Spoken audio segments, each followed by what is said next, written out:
Hey, welcome back. My name is Jacko. This is Music Nation TV. Thanks for joining the channel. Welcome to 2026, and I am producing a bunch of videos to kick the year off that kind of cover questions that I got asked a few times last year, and I never really got around to answering. So I thought I'd do the videos now, and then we'll get them out of the way for the rest of the year, and we're all good to go. So there's going to be a short series of maybe 5 or 6 videos explaining kind of some of the workflow I have here in my studio. Now, one of the things I get asked all the time is how I use MIDI Note Channels inside Reaper. Okay, so this is a really cool subject specifically for composers, and mostly if you're doing orchestral arrangements. You can use it for anything, but I find it works extremely well for this. So the crux of the trick is, we all know orchestral templates can be really big, right?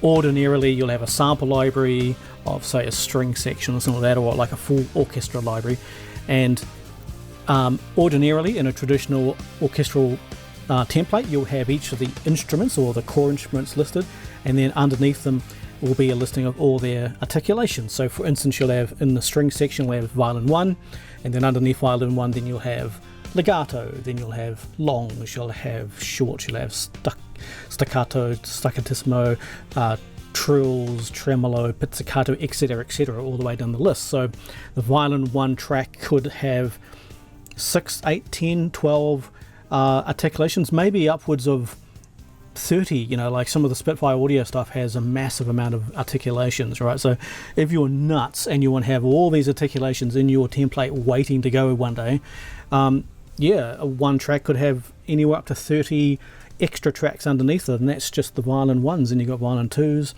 violas, cellos, etc., all the way through the orchestra. So you could easily build up this behemoth 500, 600 track orchestra template, which is literally just sitting there doing nothing in case you need it one day. So to load this thing up takes forever. You usually they offload it to a second computer because it takes so much power.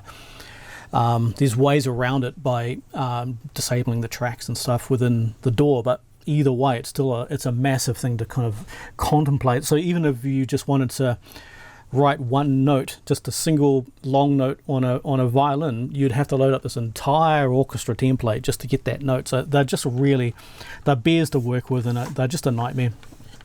And more importantly, from my point of view, is that they're not very realistic in that the way an orchestra works.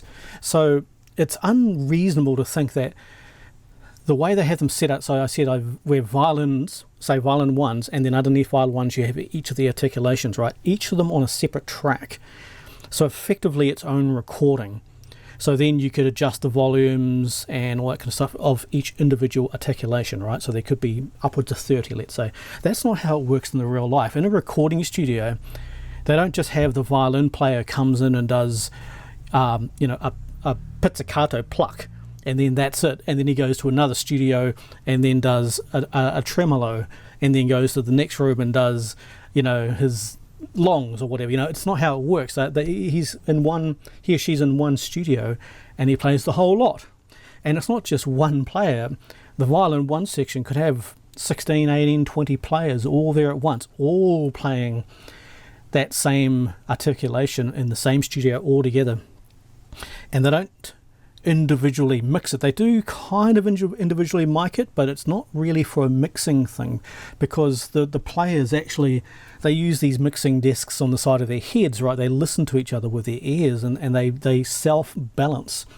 So a good orchestra will automatically sound good because they know exactly how the balance of the band sounds, and the conductor's also there helping the arrangement and stuff. And at the end of the day, the mix engineer will generally not get in there and start mucking with violin 1 or the flute or individual instruments, right? They'll maybe bring sections, but generally the mix is pretty close, right? Most of the processing goes into post-processing, not track by track editing or mixing, right? Generally speaking. So hence, going back to our orchestra template, listing every single articulation like that is completely unrealistic, and it's also a nightmare when you come to do any type of writing, because if you want to write a tremolo line, then into a legato line, then into a pizzicato, then into a staccato, right? You've got to find each of these tracks and do that 1 or 2 notes in that track, then come up to this other track and do your other 2 notes, and then so you can imagine you're going to have these tracks all around the show, which are just a real nightmare to kind of balance. Trying to run CCs across multiple lanes is really difficult. It's just all a hot mess. So I'm going to show you the best way of doing this, right? And this is using a process called MIDI Note Channels. Let me show you here on the door how it works. So here is Spitfire Audio's Chamber String Pros, right? This is a massive library. So ordinarily, this entire thing here would be stretched out over easily 100, maybe 200 tracks. But as you can see right here, we only have 1, 2, 3, 4, 5, 6 tracks, including the ensembles, right? So how does this work? I'm just going to work with the ensembles just because, yeah, they're nice. You'll see we have one instance here. If you understand how Reaper works, right, these are the Kontakt instances loaded on the side here, right? And I've just renamed it ensemble so I know what I'm talking about. But if I click this is going to open up Kontakt, and you're going to see we have a single instance of Kontakt, and within Kontakt is loaded up each of the articulations that I'm interested in using. I don't load up every single one known to mankind. I just don't have the time in my life to do that, but you could do it. I just load up the ones that are necessary for me to write with, right? So we'll see we've got this articulation, which is the longs at the top, next one down, long CS, short staccato, pizzicato, and tremolo, right? If I wanted more, I could chuck them in, and that's fine.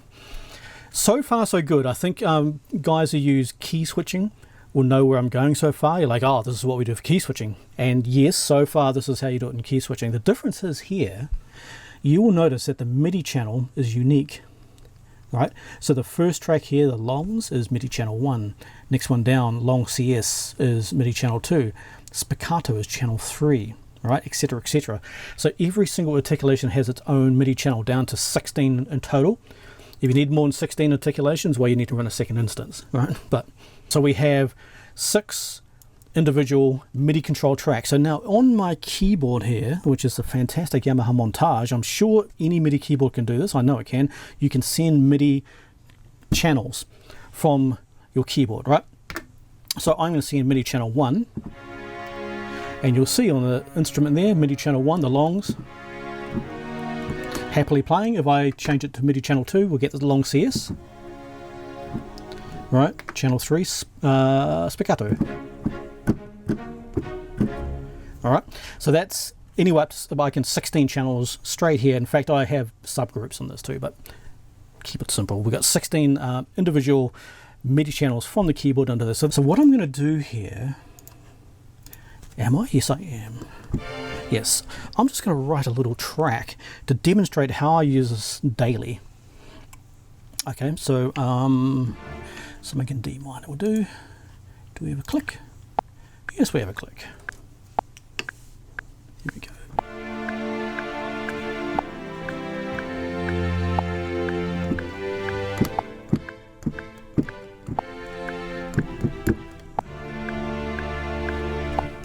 Fantastic.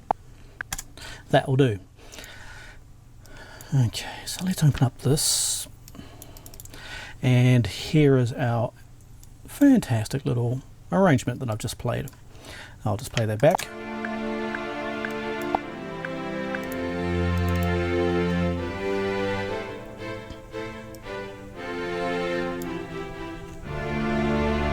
Very, very cool. Okay. So, I've played in this entire little kind of ditty just using my longs. I could have kind of key switched on the way through, but I just like to keep it just simple because I can see what I wanted to do. I can see I've got longs, spiccato in the middle, and so forth, right? So now we remember that each of these articulations has its own MIDI channel. So I'm running MIDI channel 1, which means that this here is playing the longs. So let me just open up Kontakt there so we can kind of have that there. Yep. So now, what I have here, if you look carefully at my my MIDI arranger, up the top you'll see these kind of colored boxes. These are macros that I've programmed up, and I don't know if you can see, but they're numbered 1 through 10 in this case. There is 16, but I ran out of interest putting 16 up there. But they refer to MIDI channels, right? So they're macros. So if I select this first group of notes down here and I push 3, that's going to convert those to MIDI channel 3. And we remember that MIDI channel 3 was staccato. So if I play this back now, you're going to see it play that staccato. Sweet, kind of get the gist of it. So if I kind of choose these notes here and I choose MIDI channel 5, MIDI channel 5 is down here, which is a pizzicato. So these blue notes here are now going to be pizzicato. Kind of get the gist of it, right? So I don't want to do that because that doesn't make any sense. I'm going to make them long. So what I'm going to do, I'm going to just make up a little scenario here. I'm going to go longs and then I'm going to go into a CS for some reason. So that's MIDI channel 2, these blue notes here. Then this is going to be longs again. Yes, I'm happy with this. And these ones here, I'm going to make them trims, which are down here at MIDI channel 6. Yoink. Then these ones here are going to be definitely shorts. Let's make them spiccato, so channel 3. Yoink. Happy with that. Then this here can be sordino again. These ones here, I'm going to make them pizzicato. Those are channel 5. Yoink. And then this one here are definitely going to be trims. We need that with a nice big trim, which is channel 6. Yoink. Alright. So we can see, I think you can guess what's going to happen now. Let's play it back. Longs.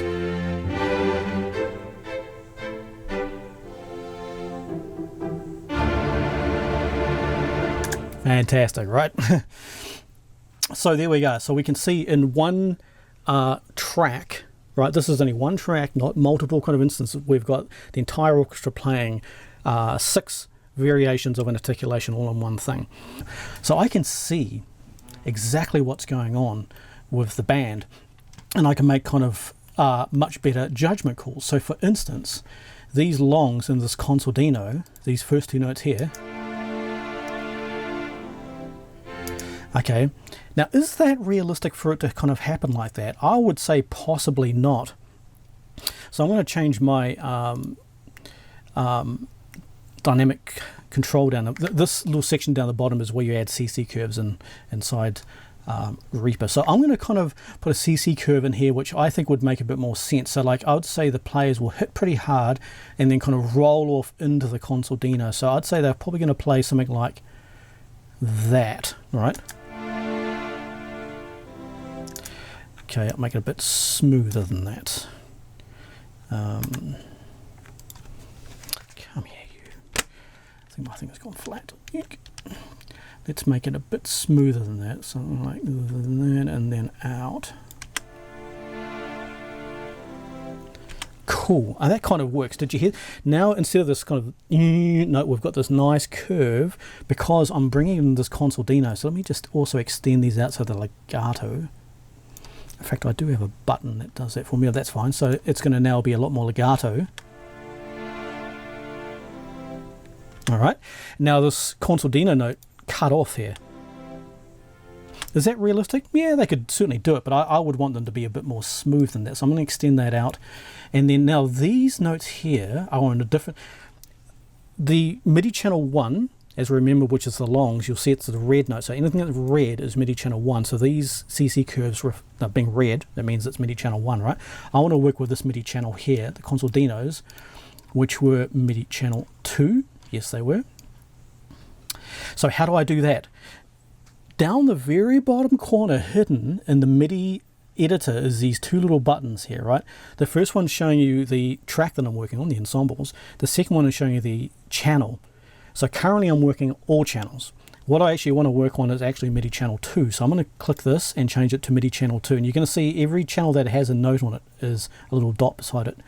But I specifically want to work on MIDI channel 2. So now we're on 2. I can work like this, but if I choose the filter, it's going to get rid of anything that's not MIDI channel 2. Pretty sweet so far. Okay, so I'm MIDI channel 2. Now I want that console to be quite strong, but then kind of fade out. So I'm thinking something more like that. Yep. Let's get rid of the filter. So I think we may be a bit of a crossfade like that. This fade-in's really bad. Oops. I want to be on channel 1 because I want to work on the fade on that red. Okay, pretty cool. So now we're coming into this second red note, and we can see in the red CC it's very low down there because that's where I left it, but I actually wanted to start a bit higher than that, so I want to kind of start about here and kind of do something like that maybe. Okay, a bit slower than that, more like that. Cool, cool. Can you hear that? Like, it's much smoother, it's much more realistic. It's what they would do on the spot. Because like going, of course, like a straight note into a concertina, they need to physically move the bow up the neck, so they can't just go and do it. They need time to get there, you know. So this is a, like they might even need a little bit of a break. That's probably a bit more realistic. So let's put a break in there, eh? Let's put a, will that work? Might even need more than that. Maybe that's more realistic, so we'll bow that off. Yep, and we'll come to channel 2 again. Oops, channel 2. Ink. And I'll make that more of a... Have I gone too far? Yeah, okay. I'm not doing a very good job here, but you can't, I think you kind of see what I'm doing here. The relationship between these two notes is now not on separate tracks, where it's no relationship whatsoever. It's on the same track. Yeah, I think it's conceivable that they need a little space to get to the concertina, but then they could possibly just kind of roll it back into the long note. That kind of makes a bit more sense to me. Let's listen to this next note. Okay, well that tremolo is obviously completely crazy out of the blue. Tremolo was down on track MIDI channel 7. Let's go down to MIDI channel 6, was it? Beg your pardon, MIDI channel 6. There we go. And we don't want anywhere near that kind of power, so maybe there. Yeah. A little bit quieter, and in fact I'm going to run those notes a bit longer. Maybe a bit more power than that. Yeah, that kind of works. Cool. So we had a we've come off the red note into the trem, and that's got a nice little ramp. Cool, cool.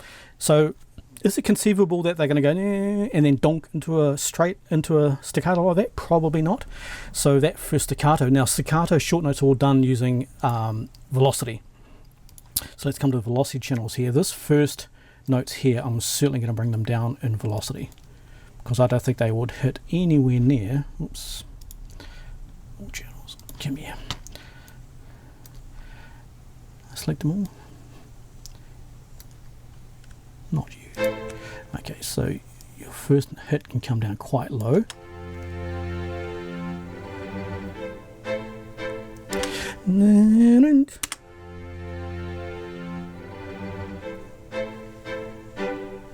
Yeah, maybe I've gone a bit too heavy there.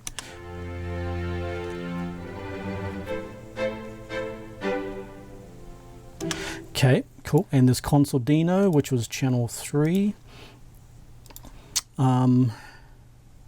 Channel 2, beg your pardon. And we want to be back into the expression here. We need definitely a lot more power to that. Yeah. And then again, that tremolo at the end, channel 6. I want to do a nice little whoom.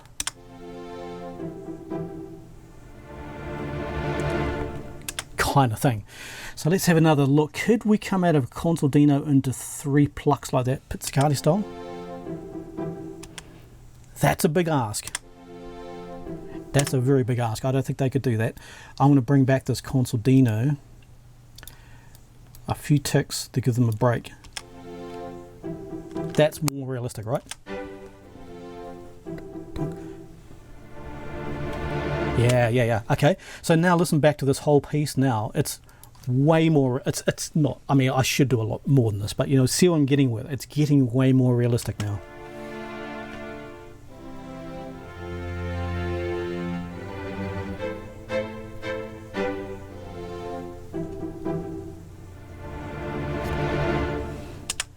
It needs a lot more work, but you kind of get the gist, right? Now, the other thing too, I'd also, this is an ensemble mix, so I would split this out. I would copy this up to each of the violin 1, 2, 3, violin 1, 2, viola, cello, and basses, and then split out their notes too, you know. So for instance, I'd delete all these notes up here, and I'd make that just for the basses, you know. So you wouldn't have 5 notes like this played, you just have the one. If that kind of makes sense. Let me just show you as an example. So let's enable, say, violin 1, and then I'll just copy up this entire track that I just wrote. Let me just mute it for the meantime. So now we're just talking about violin 1. Okay, so of course there's not going to be 5 notes played in violin 1, there'd only be 1 note played. So I'll delete everything that's not going to be used. Go to all channels. So you delete all you, delete all you, delete all you, you, and you. Okay, so this is more realistic for a single violin 1 player.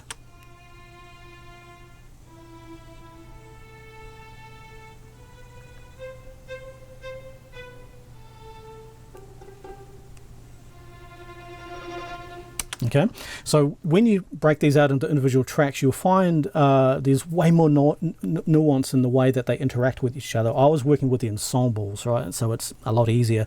When you get to individual tracks, things make way more... they interact differently with each other. You'll know this when you get into it. So you just need to go for each track one by one and kind of sort it out. But you can see here what I have running is these 6 articulations here on violin 1. So that's one track running 6 articulations instead of 6 articulations split out amongst different tracks like you'd ordinarily have. So just working that all the way down, that you can imagine each of these has, let's pretend, the same amount of articulations. This is going to be up around about 50 tracks, right? Just running this simple little line, whereas right now, if we didn't even use the ensembles, it's only 5 tracks, so it's a lot easier to kind of juggle. It's way more realistic, and it's kind of, when you're songwriting, for me at least anyway, I identify a lot better with colors, and I'm going to call this a tactile view. Like when it's all just one color, my brain, you can't really identify things, but I can clearly look in this and see straight away, oh yeah, 2 longs, some shorts in the middle there. I know that the blues are trems, so I can kind of get a 1,000-yard kind of look at what's going on here with my piece. And this is only a short little few bars. You can imagine over the course of, say, a 5 or 6 minute piece, you're going to see a lot more colors, kind of little groups of colors and things, and you can sit back and say, yeah, it's a bit dynamic. I'm feeling it's a bit too strong on the spiccatos. You know, I can see the yellow notes are clumped in this little section here, so I can get in there and kind of convert some of them to spiccato. Maybe they want to go pizzicato, or maybe they just want to go back to longs or something. You know, you can kind of make these calls because you can see the colors. For me, that works really nice. So anyway, there we go. That's a crash course on how MIDI note channels work. Okay, so there's no key switching.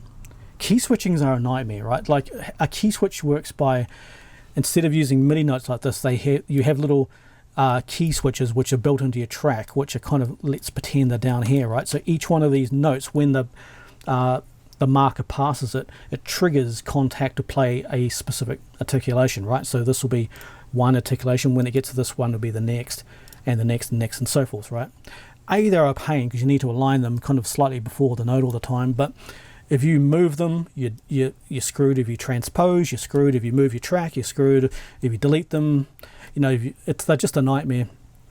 And you can't run multiple articulations with key switches, right? Like if you were to run, let's go crazy, say 2 notes here in the beginning.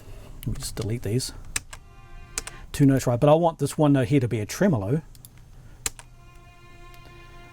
right? I can do that with MIDI notes because it doesn't care. I can run 16 MIDI notes at the same time, every single one of them a different articulation if you want. You can't do that with key switches, right? Because this key switch can only trigger one articulation. So that is the benefit of it. You wouldn't do this normally with, say, a violin piece, but you can if you wanted to. Oh no, you would actually do this. You would you'd run chords, right? So you could potentially have a chord played, and then maybe the bottom, or the beg your pardon, the top one is vibrato, right? So he's playing an open, say a cello's playing an open chord, open D, and then the top is being a vibrato, right? So that's very conceivable. You couldn't do that with keyframes, but you can certainly do that using MIDI note channels. Yeah, so anyway, there we go. What do you think about that? Let me know in the comments if it interests you. I'm very happy to go deeper into it with you. It sounds complicated, but it really isn't. Once you kind of get the feel of it, you will never go back to the old system. Unfortunately, I believe Reaper is the only DAW that does this to this depth. Cubase has a similar thing. I forget what it's called, but it's clunky as hell. Waveform Pro, I know, does it. And Bitwig Studio does it actually it's a little bit better than Reaper, but it struggles in other areas, unfortunately, with the MIDI composing side of it. Reaper really is the top, and it's only $60. I mean, just get it. So anyway, thanks for joining me. I hope you had fun, and come back. I'm doing more videos like this. Just to start, I'll just drop my mic as well, just to start off 2026. I'm having a nightmare today. Sorry about that. Anyway, thanks so much for joining. This has been Jacko, and I'll see you in the next video.